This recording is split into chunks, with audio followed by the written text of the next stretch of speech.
in corso.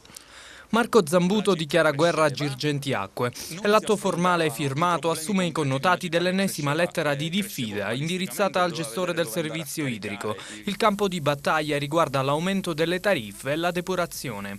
Appurata l'approvazione da parte di Girgenti Acque sugli aumenti delle tariffe, emerge un elemento che secondo Marco Zambuto renderebbe il tutto illegittimo. Girgenti Acque avrebbe avviato gli aumenti senza il previo parere dell'Authority, cioè l'agenzia di vigilanza, il tutto portando anzitutto a riscuotere i pagamenti e solo in seguito, dopo un eventuale parere negativo, risarcire i contribuenti. Sulla vicenda delle bollette ho inviato una nota al commissario liquidatore del lato idrico chiedendogli di revocare la delibera di aumento delle tariffe fatta, perché questa delibera di aumento delle tariffe a me appare immotivata, anche se deve ancora avere il parere favorevole da parte dell'Authority. Girgenti Acque già l'ha applicata dicendo ai cittadini: per ora pagate, poi casomai vi restituisco i soldi.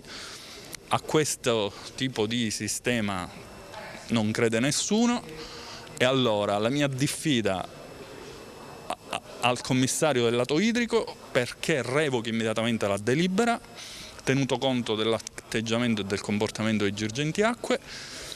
Dall'altro lato a Girgenti Acque ad annullare immediatamente le bollette, riemettere le bollette con le tariffe vecchie già abbastanza alte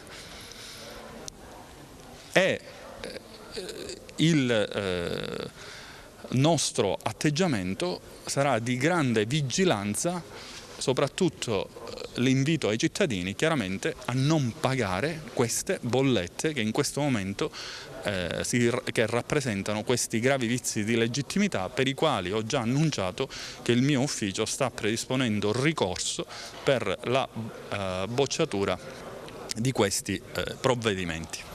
Le parole di Zambuto sono significative, invitando la cittadinanza, senza troppi giri di parole, a non pagare. Una disobbedienza civile che non suona nuova e che aveva già invocato riguardo all'IMU durante la campagna elettorale, prima di dover ritirare tutto e deliberare l'aumento al massimo della tassa sugli immobili. Ma non finisce qui. Il capitolo depurazione è lontanissimo da definizioni e anche qui si susseguono le diffide. Ed emerge il dato più interessante. Se Girgenti Acque non adempirà alle ordinanze di Zambuto, c'è la possibilità che si proceda alla rescissione contrattuale.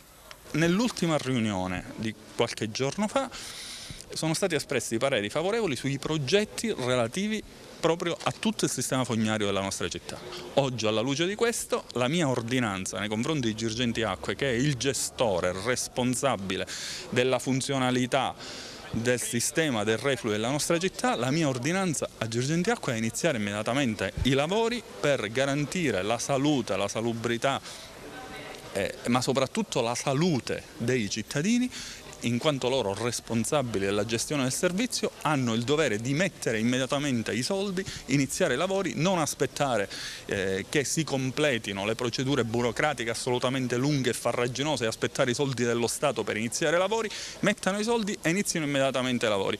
Questa è un'ordinanza che io ho emesso avocando i poteri di autorità sanitaria nel mio territorio. Rispetto a questo non ci sono più alibi, perché è una vicenda rispetto alla quale la nostra città non può più veramente aspettare. Se Girgenti Acque non dovesse adempiere alle sue direttive, quali potrebbero essere le conseguenze? Ma ci sono motivi seri per procedere con la rescissione del contratto.